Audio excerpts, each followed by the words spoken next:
All right, our guest speaker today is Dr. Laura Ackerman Smoller. She's a Little Rock native. She graduated from Hall High School here in Little Rock, went on to attend Dartmouth College. She received her PhD from Harvard University in 1991 and went on to teach 6 years at Stanford University before returning here to Little Rock to join the UALR faculty in 1997 as professor of history. And she's also an adjunct associate professor of medical humanities at UAMS. She is the author of the book History, Prophecy, and the Stars, which is available on Amazon.com.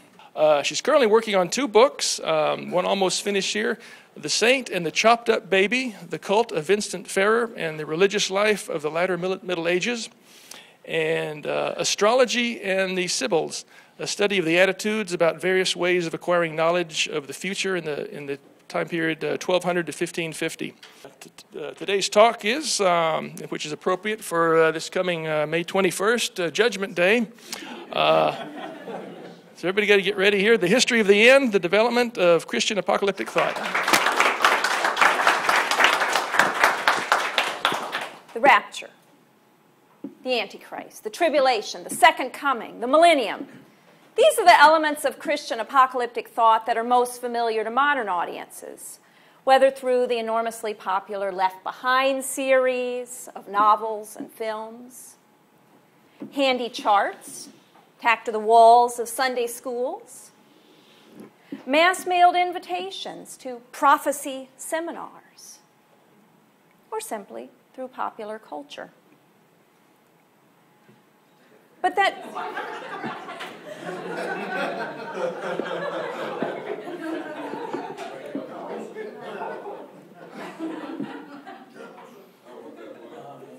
You can buy it on Amazon when you go to buy mine.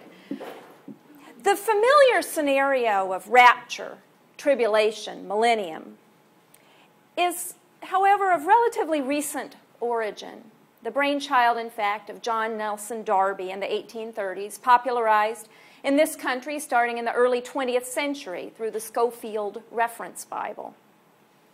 Nor is that scenario immediately obvious on a reading of the book of Revelation, the Christian apocalypse par excellence.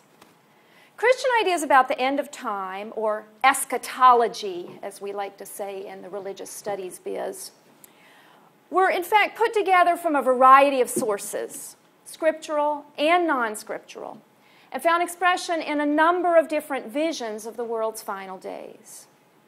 And I wanted today to introduce you to the process by which ideas about the end of the world were built up, particularly in the time of the Church Fathers and the Middle Ages, that is the period of about 500 to 1500, where I lived most of my life.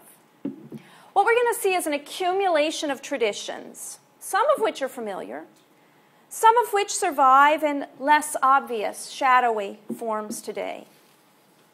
And in particular, I want to look first at 3 big ways in which the growing body of apocalyptic thought was elaborated throughout the pre-modern period. So first, the fleshing out of the notion of the Antichrist.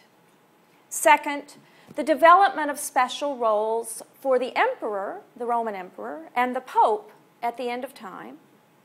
And third, the creation of an influential new tripartite schema of history. These 3 sets of ideas were all going to be incredibly influential throughout the pre-modern period, both in the power of the imagery they generated and in the flexibility of those symbols. Apocalyptic language can be both spectacularly explosive and eminently adaptable to new situations. Apocalyptic ideas can spur people to dramatic action or can encourage quiet, patient waiting.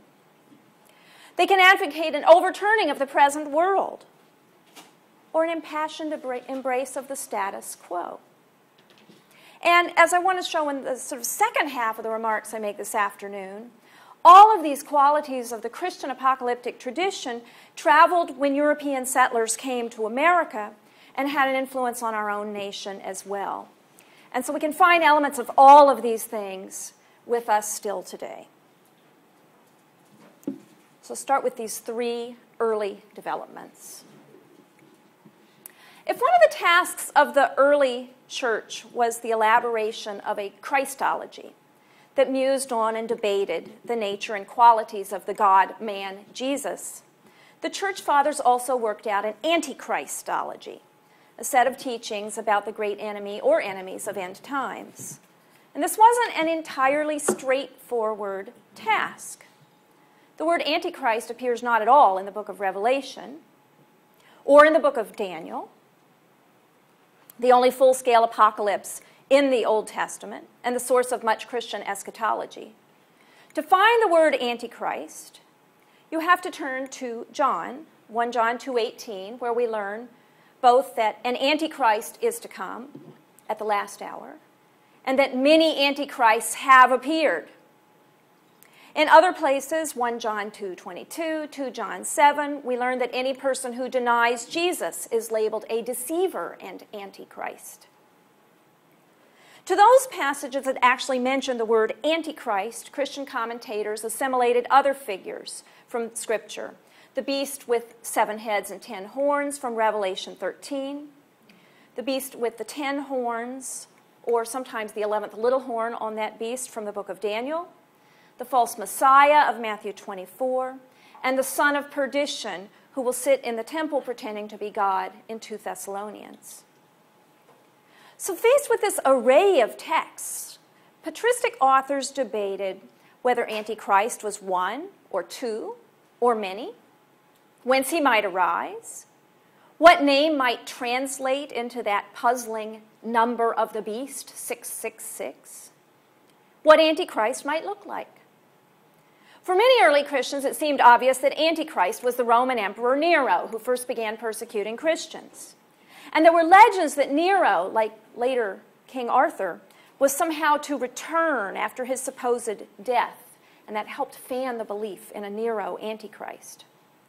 For other church fathers, such as Augustine and Pope Gregory the Great, Antichrist was less a real individual than a composite symbol that represented the body of heretics and schismatics, or even the entirety of human evil.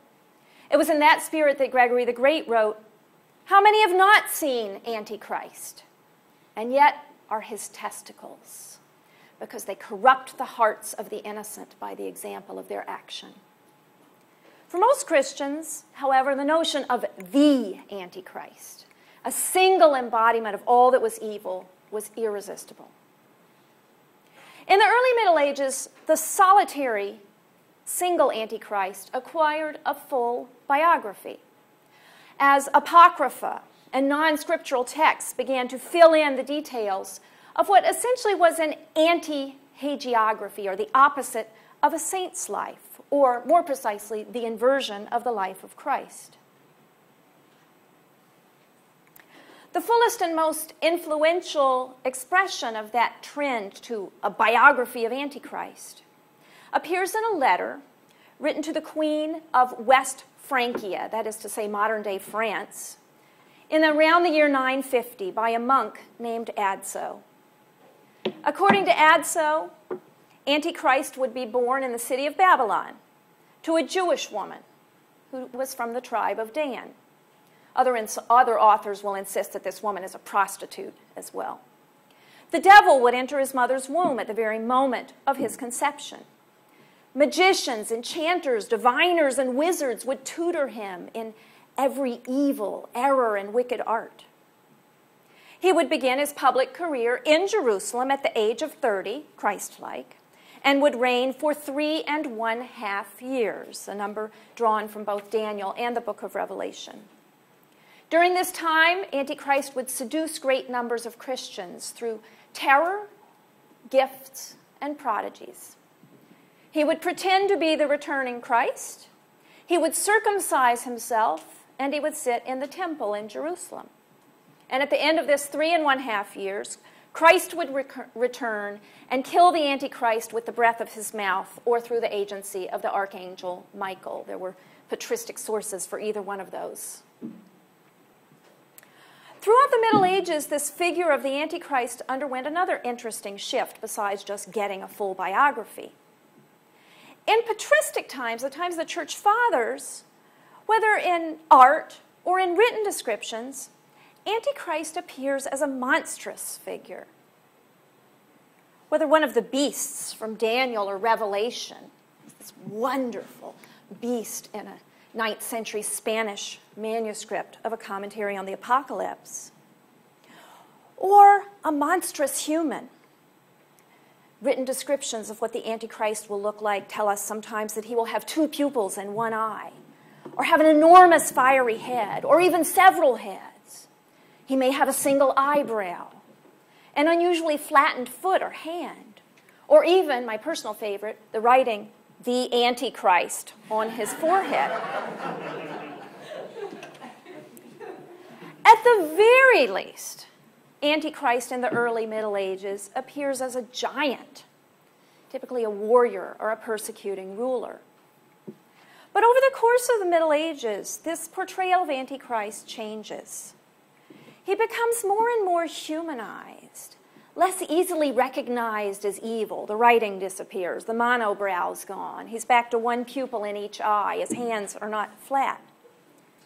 Descriptions and illustrations from the 15th century, for example, stress Antichrist's deceptive charm. He's an attractive seducer, all the more likely to lead astray the unprepared with his charm and with his false miracles. Most frighteningly, and let me show you one more picture of the charming Antichrist from Signorelli's famous Renaissance fresco. If you didn't see the devil whispering in his ear, this is a fairly attractive man, at least by 15th century standards. More frighteningly, by the later Middle Ages, many authors once again began to speak of a dual Antichrist.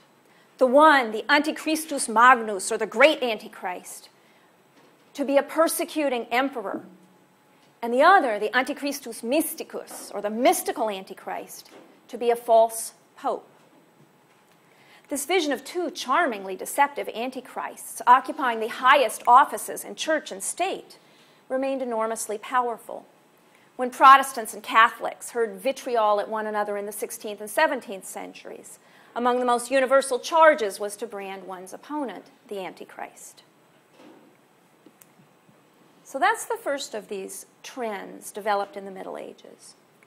Second, so if medieval Christians found a place in end-time scenarios for an imperial Antichrist, Antichrist as persecuting emperor, they also envisioned a more positive apocalyptic role for the head of the empire, in the form of what scholars typically call the last world emperor.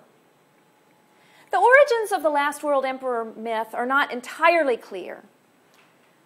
The notion may have appeared as early as the 4th century or may have emerged as late as the 7th century. At any rate, the idea of a last good Christian emperor helped to address a basic problem for the early centuries of Christianity. If the religion had been originally a persecuted minority, by the year 400, Christians had seen their religion become the official religion of the Roman Empire.